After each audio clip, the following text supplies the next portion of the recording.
Everyone dreams of the stage. I think you can pick on Tom Hanks because he doesn't know how to defend himself. She can shoot a gun and sing a high C.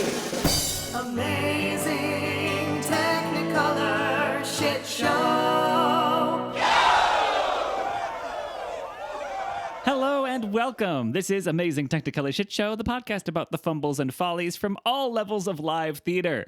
I'm Trev. And I'm Al. And we have got a story for you today. Yeah. A tale, a biography. Yes. As usual with these days that we're both a little busy, we have not had any time to compare notes. Busy? So Who's busy? I am surprised in Trev with everything about today's episode. I know nothing. You know nothing, which is how we like it sometimes. I am repping the reason that I am running ragged today. For anyone watching at home, you can see my Aristocats Kids t-shirt. Yes. Lovingly produced by me. I mean, I didn't print anything, but I ordered them. I ordered the t-shirts my own self. Yes. And, Trev is directing, yes. co-directing a children's production of Aristocats Kids currently They're great. happening this weekend. They do such a good job. Today was the first day that they ran they almost got through the whole show. And gosh, it's really impressive to see what 3rd through 5th graders can do that a lot of adults really cannot. Inside of 2 weeks. I mean, just in the way of like knowing like where to go on the stage and figuring out what's next. Mm-hmm. A good majority of them are really impressively on the ball, and the rest, just they filter into the spots that are left open by the people who know where they're going. It's pretty impressive. It's very, very, very fun to be part of all of that. Yeah, I mean, these kids only get 3 weeks total from start to finish. Yeah, it's a wild ride. And you're like 2 and some change weeks in. It's show week for you. So kind of exciting to see what they can put together in such a short amount of time. The show's only half an hour long, which is great. We love watching a half an hour long show. It's free. It's a half hour. Yeah. It's the perfect show. Places. Thank you, Places.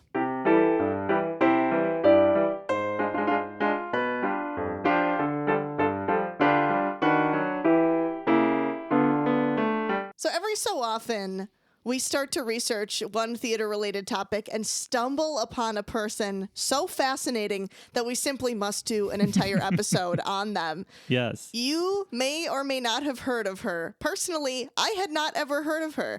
But this woman, who I'm going to tell you about her life, lived the wildest life and was the inspiration for several fictional characters that we will get into later. Cool.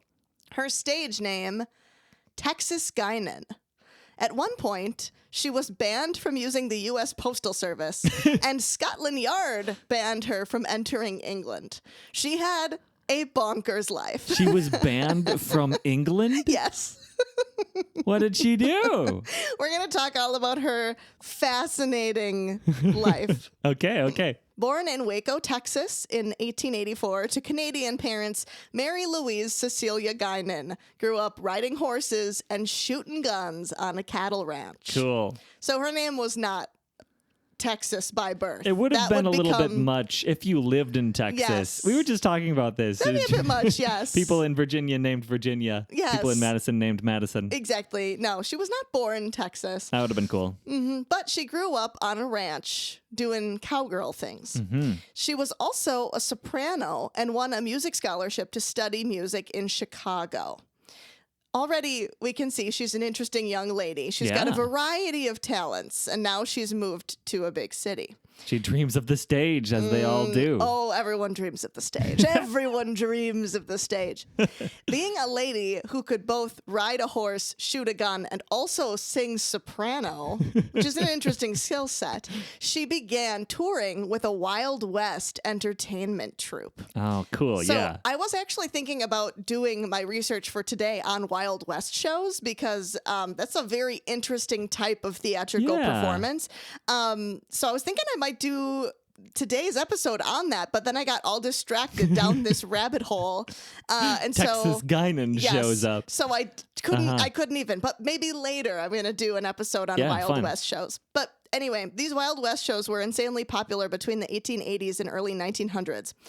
They were vaudeville-style shows that featured sharpshooters, trick riders, lassoing, and fictionalized creations of historical events like stagecoach robberies and battles with tribes of Plains Native Americans. Okay. So anyway, we're going to do a whole episode on Wild West shows another my time. gosh. What a sensation. Right. So more on that later. Very good. So Texas Guinan, she's already got a pretty interesting rootin' tootin' life so far. By 1906, at the age of 22, she arrives in New York City, and this is where she takes on her stage name, Texas Guinan. And of course, right away, she starts to climb the ranks from chorus girl to vaudeville headliner. During these early vaudeville years, she shared the circuit with fellow up-and-coming entertainers like Mae West, Charlie Chaplin, and Fred Astaire. Okay. So she's rubbing elbows with some celebs already at age 22.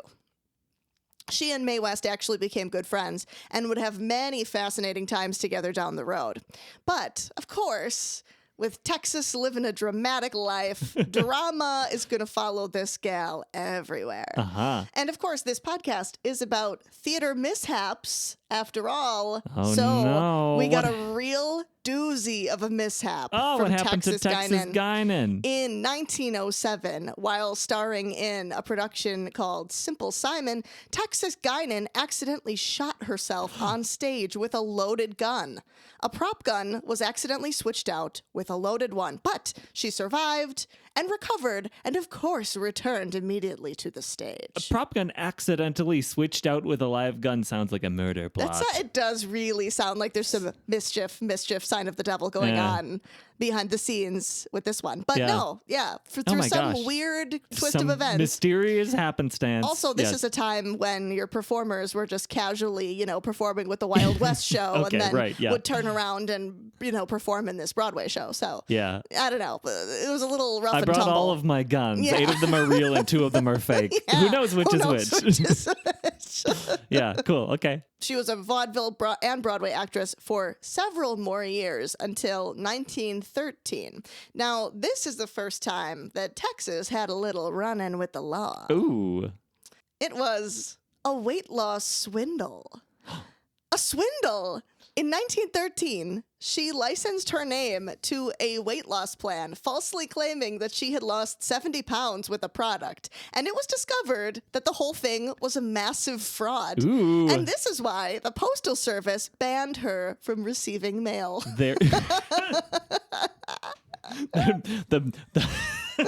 The harshest punishment we can lay down. You shall no longer receive the mail. That's so sweet. Right. This was also in an era when there were lots of weird laws about what could and couldn't go through the mail. Also, I forgot that this was an era where the mail is a lot more important as a means of communication. It's like being banned from all her media. Yeah, right. Essentially. Of course, she would have been banned from Instagram for claiming that her diet pills worked when they didn't actually work. Wow. Yeah, but this little run-in with the law, of course, would not stop her. With her stage career only slightly bruised by the weight loss scam, Texas packed her bags for California and became a pioneer for women filmmakers. Okay, cool. She started cranking out westerns. A pioneer western. She became a silent movie cowgirl star. Between 1918 and 1921, she starred in dozens of shorts and features, such as The Gun Woman and My Lady Robin Hood. Okay, I didn't think it could possibly be, but are you going to say that Annie Get Your Gun, Annie Oakley was based on her? No, Annie Get Your Gun is based on actual person. Annie Oakley. Yes. But when was she? Was she later? Slightly earlier. Okay. Good to know. Yeah. Annie Oakley was the real Western pioneer. Annie Oakley was also on that circuit of Wild West shows. Awesome. So when we talk about Wild West shows, we'll talk all about Annie Oakley. Cool. So anyway, between 1918 and 1921, she's starring in all of these films. She's a film cowgirl.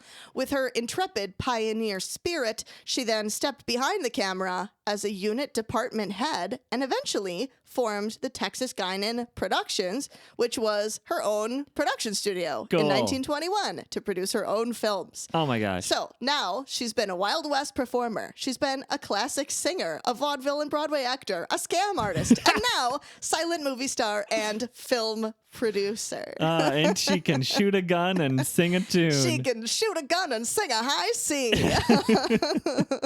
Oh, how cool. What can't she do? Okay, so this brings us into the next leg of her career. Okay. Now, we're into the roaring 20s and the era of prohibition. Ooh. Texas returned to New York and began the next phase of her career as the undisputed queen of the speakeasies. Cool. She partnered with notorious bootlegger Larry Fay and began emceeing legendary law-breaking speakeasy clubs like oh my God. the El Fay Club and the 300 Club. In this new phase of her life, she was buddies with Mae West and all of the notorious Manhattan gangsters of the time. Oh, of course. Right? So, like, That was as if this lady notorious. couldn't get any cooler. Now she's like the Manhattan queen of the speakeasy. She's hamming it up with Yeah. Slim Capone of New York. Yeah, That's so fun. right? Sitting atop a stool, she would shout her famous catchphrases at the elite, wealthy patrons entering the room, such as, "Hello, suckers, come on in and leave your wallet at the bar." Oh, Her clubs became the center of the Roaring Twenties social scene, an entertainment hub for the world's most famous people. Her clubs also functioned as a launchpad for new talent. Performers like Ruby Keeler and Barbara Stanwyck worked as dancers or performers in her floor shows, where they were discovered later by talent scouts. neat. So lots of big celebs got their start working in these speakeasy clubs. Gosh, this is cool. So anyone who was anyone went to Texas Guinan's clubs. I'm about to do some serious name dropping. Okay? You ready for this? Okay, yeah. Hollywood royalty like Charlie Chaplin, Rudy Valentino, and Gloria Swanson, of course. To be expected. Of course. Musicians like George Gershwin and Irving Berlin frequently played impromptu concerts on her club pianos. Oh, Yep, she's rubbing elbows with everybody. Just- Everybody. I don't have anything going on tonight. I might have Irving come over and play some tunes for well, us. Irving's in town. Irving's in You know, town. obviously, he wants to be here. It's the only place in Yeah. town to be. Sports icons like Babe Ruth, aviator Charles Lindbergh, and Wow. even the Prince of Wales, the future King Edward VIII. Apparently, rumor has it that the 300 Club was raided while he was in attendance. And Texas protected him by forcing him into the kitchen, putting an apron on him, and pretending that he was one of the kitchen staff. Oh my God. Whether this is like a true story exactly, or whether this is just sort of close to the true story, I don't care. I'm obsessed with her. Oh yeah. Naughty Prince Yeah. of Wales. The future King of England is hiding out in the kitchen of her speakeasy with an apron on. Like what? I'm just the cook. Well, let me What? make you an I don't- omelet. I don't proved to you know. I'm a cook. Blimey. Blimey. Though police often raided her clubs, she could just open a new one down the street. She had a lot of street cred. Everyone knew her, everyone loved her, and everyone knew that her club was the place to be. I bet a lot of money at this point. Oh, yeah. When she was arrested in a massive federal sweep in 1928, she was facing up to 2 years in federal prison for maintaining a public nuisance and violating the Volstead Act. She managed to secure an acquittal from the all-male jury in less than an hour. Her loophole, I'm just the talent, babe. Yeah. The foundational pillar of her legal defense was a lack of paper ownership. While everyone knew the club as the Texas Guinan Club, her name was never on the leases or the corporate Wow. papers. Her lawyer argued that Texas was strictly a hired employee, simply paid to MC, perform, sing, manage a floor show. Yes. She never drank alcohol herself. Actually, she was apparently a teetotaler. She was not a drinker. Straight edge queen. Yeah, straight edge queen. She had previously offered a standing $100,000 cash reward to anyone who could prove they had ever seen her take a drink or sell a bottle. Wow. Because prosecutors couldn't place a glass in her hand or a cash register receipt in her pocket, the charges fell flat. Gosh, so sneaky. Right. And smart. She's a smart queen. She is a shrewd woman. Oh, yeah. She was also a comedian and was great with crowd work. Obviously, you'd have to be good with crowd work if you're emceeing the top speakeasies in Manhattan, right? When the federal undercover agents who raided her club took the stand to testify about buying whiskey, she treated them like confused patrons. She even chimed in on the stand to announce that one of the raiding undercover agents had actually sent her orchids, joking that she didn't wear them because they triggered her hay fever. She also wisecracked the judge and the federal prosecutor. Oh my God. How fun. I mean, that's how to get a jury on your side. Exactly. In those roaring 20s. She won them over. Oh, how the sweet. strategy worked flawlessly. The all-male jury viewed her not as a dangerous bootlegger kingpin, but as an entertaining hostess who was just sort of caught up in a silly law. Wrong place, wrong time. Wrong place, wrong time. She's just the talent. She just happens to be the mascot of of several clubs that keep opening up down the street from one another. Exactly. Yeah. They deliberated for less than an hour before the not guilty verdict. Amazing. Upon hearing the verdict, the courtroom erupted in cheers. Texas marched straight over to the jury box, shook hands, and personally thanked every single juror. And shot guns into the air 15 times. She then parlayed the massive front page trial publicity into a lucrative newspaper column and made another triumphant return to Hollywood, where she would then make some talkies this time. Oh, yeah, of course. Oh my gosh, everybody wants to hear what she has to say. Oh, yeah. One such talkie was called Queen of the Nightclubs, where she played a fictionalized version of herself. She attempted to take her show to Europe, but Scotland Yard barred her from entering England, and France also blocked her from working. So this did have a lot to do with sort of the legality of Americans working over there. So there were some legal issues, and of course, she was all over the news for being a bit of a hot button issue in the U.S. Nobody was going to pull any strings to let her into their country, I guess. Exactly, yep. So she was rejected, but she turned this rejection into a satirical American review show called Too Hot for Paris. Yeah. Yeah, She's did. Like, I'm barred from Europe. You want to see why? Yeah, that's so true. Yeah. See what the Europeans don't want you to know about. Yeah, exactly. What's too sultry and American for their tastes, for their repressed, and sad tastes. If it's too hot for Paris, you know it must be smoking. That's true. Yeah. Paris is always smoking. Mm-hmm. So, unfortunately, this is where we get towards the end of her life. While touring with the show, Guinan contracted amoebic dysentery from contaminated water at the Chicago World's Fair of 1933. Wow. She died of dysentery, which is just like bonkers that you think people actually die of dysentery, not on the Oregon Trail, but like in real life. Yeah. And it was the 30s. Yeah. She that's died. a lot later than I would have thought, but absolutely. It was a very dirty time. Yeah. Yep. So 1933, age 49, exactly 1 month before Prohibition was officially repealed. Oh. And thousands attended her funeral because she was well beloved. Yeah, because she rocked. Because she was the best. How fun. Right. Her larger-than-life persona left quite the impact on pop culture. Mm-hmm. She also inspired several fictional characters, including Panama Smith in The Roaring Twenties and Velma Kelly in the musical Chicago. Although Chicago is based on real crimes, and like the crimes mentioned in Chicago are based on real crimes, Velma Kelly's character is actually based on Texas Guinan. That makes so much sense. So, of course, Texas Guinan had a famous saying, "Hello, suckers, come on in, leave your wallet at the bar." Right. She used to call everybody suckers. So, Velma Kelly actually opens Act 2 of Chicago by saying, "Welcome back, suckers." This is pointing out that she's very clearly inspired by Texas Guinan. Of course, also, there's literally the character Texas from Cabaret. Oh, yeah. Which it is my assumption that is probably also, Sure. a cabaret performer named Texas.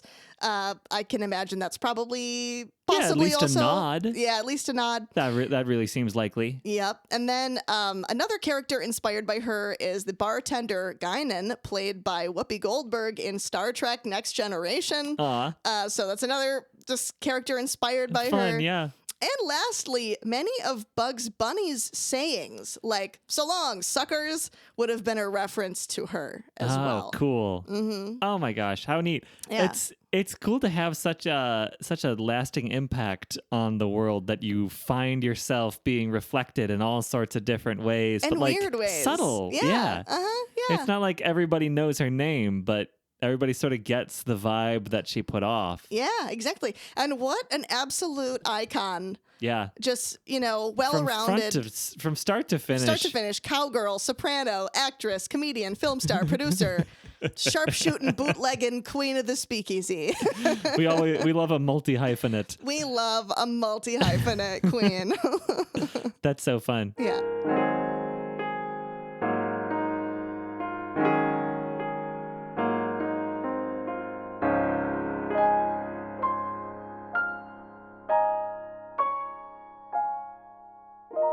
Well, Elle, we've been sponsored. Yay!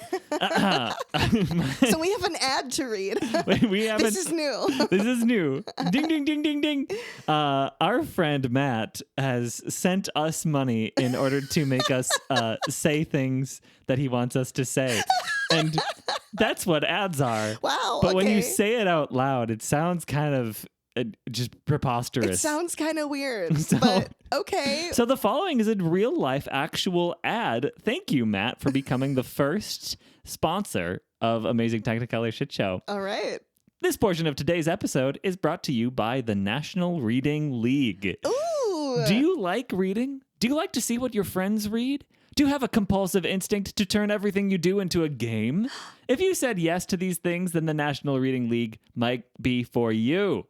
The National Reading League, now in its 5th season, is the world's premier professional reading league and is commissioned and operated by Matt Burka, our friend. Yeah, we've both been in the reading league the past few years. Yeah, the league is pretty simple. Read a book, log a book, get points. See how you stack up against the other professional readers. The National Reading League introduces you to new books, creates some low-stakes fun, provides incentive to stretch your reading horizons, and welcomes you into a community of readers. If you're interested in becoming a professional athlete and joining the National Reading League, go to www.nationalreadingleague.com to find the necessary contact information. Get in touch with Matt and inquire about jumping into the game. Join the National Reading League today. Wow. We can even endorse this because we are both proud members of the National Reading League. It's I don't know how many people I want to join, because then you'll see how few points I've got, how few books I've read this year. See how many books I've read this year. I've been having a good reading year this year, and actually I listen to a lot of audiobooks, so you'll see all the audiobooks that I listen to on there as well. Yeah, right. Audiobooks count for half points. Which is, I know, Topical, a bit controversial. Controversial. But what also counts for half points is scripts, because like there are so few words on a page of a script. So that's how I get sometimes most of my points. Add extra points in there. It's a great time. Thank you again, Matt. We appreciate your support. Thanks for this nice word from our sponsors. Yay! Yeah, so cute. We got to do it. We got a sponsor. We did it. 5 minutes. Thank you, Five.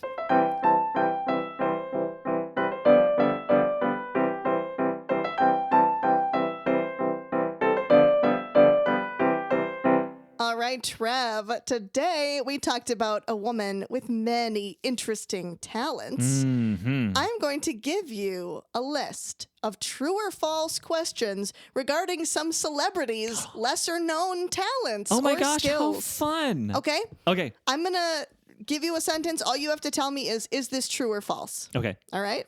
Neil Patrick Harris is an accomplished magician. Yeah. Well, accomplished is funny, but what I think of is the Toning's opening ceremony where he does the disappear from the box and reappear in the back of the crowd. So I think that is yes, he is an accomplished magician. Yes, he is an accomplished magician. Yep. Rebel Wilson is certified in falconry. That's so cool. Oh man, we were just talking recently about how falconry is neat. I think that you made that up because you want it to be true. Correct. It's false. It's false. Rebel Wilson is not certified in falconry. Nice. Your next one. Tom Hanks has a black belt in Taekwondo. Ooh. Oh my gosh. That really rings true. I wonder if you would have switched the martial art on me. Is it something other than Taekwondo? He seems like a Tai Chi kind of guy. I think he might be into Tai Chi. I'm gonna say true. I'm gonna put my eggs in the true basket. It's false. Okay. And it's not just that I did a switcheroo. He's not trained in any martial arts. What are you doing, Tom? You gotta get in a martial art or two. Don't pick on Tom Hanks. He's like the one guy you can't pick on. Well, I think you can pick on Tom Hanks because he doesn't know how to defend himself. Get into some Krav Maga, Tom Hanks. Slacking. All right, your next one. Mm-hmm. Pierce Brosnan was once a fire eater. Wow.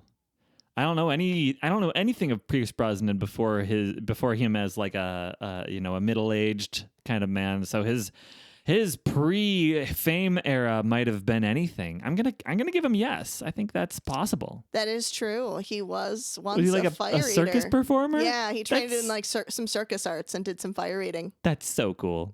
That's really cool of Pierce Brosnan. Yeah. Gina Davis is a highly skilled archer. Okay, I'm not super well versed in Gina Davis's work. But that doesn't sound out of touch for her.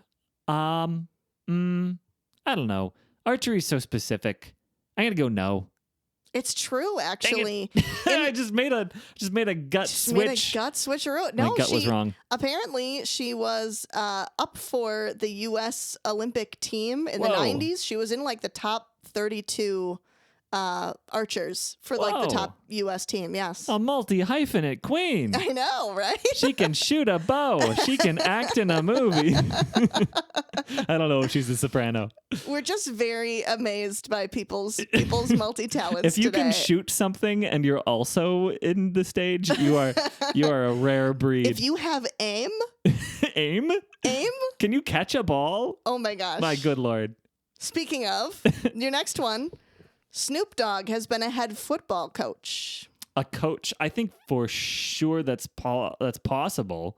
You said coach and you didn't say player because like I don't see him as like a burly knock you down type, but he could be a quick and runny kind of guy. I don't know. I'm gonna give it to him. I think yes. True, he has been a football coach for his son's football teams. Cute. Yeah. Oh, how fun. That's really neat. Isn't that just fun picturing Snoop Dogg doing like dad shit? That's really wholesome. Yeah. For a guy who does a lot of wholesome shit. Yeah. I love that for Snoop Dogg. All right, your next one. Tilda Swinton trained and toured as a mime artist. Oh, this has gotta be. I love Tilda Swinton. Isn't she great? I think yes, 100% yes. I'm gonna be so sad if you put that in my brain and you rip it out from under my feet. No, It's false. I'm sorry. I'm so sorry. Oh, Tilda. But couldn't you see that? Yeah. She, I mean, she's also just a very talented actor. I could totally see her being great Yeah. at mime. But It locked no. in because she's got a lot of subtlety, but I guess I don't want to say Tilda Swinton couldn't mime. I would never say something like that. I'm surprised that she doesn't mime. Yeah.